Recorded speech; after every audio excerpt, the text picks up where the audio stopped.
దానికి మరింత వెసులుబాటు లభించనుంది. ఇప్పటి వరకు రోడ్లు లేని గ్రామాలకు ఉపాధి హామీ పథకం కింద రహదారి సదుపాయం కల్పించనున్నారు.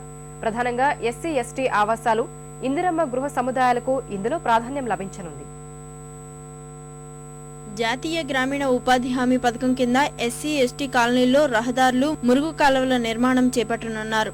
తొలి విడతగా 2851 పనులకు గాను 458,67,00,000 రూపాయలు వెచ్చించాలని సర్కారు నిర్ణయించింది. తొలుత కొన్ని గ్రామ పంచాయతీలకే ఈ అభివృద్ధి పనుల్ని పరిమితం చేయాలని ప్రభుత్వం నిర్ణయించింది.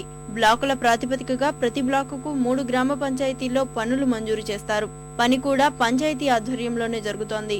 జిల్లాల వారీగా పనుల కేటాయింపులు ఈ విధంగా ఉన్నాయి.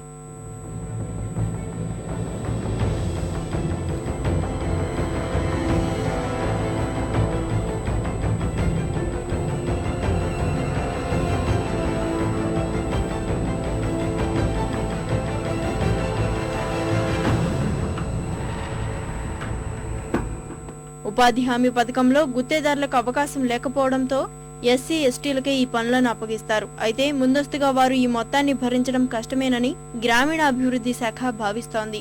అందుకే నిర్మాణానికి అవసరమైన సిమెంటు, ఇసుక, కంకరను టెండర్ల ద్వారా సేకరించనున్నారు.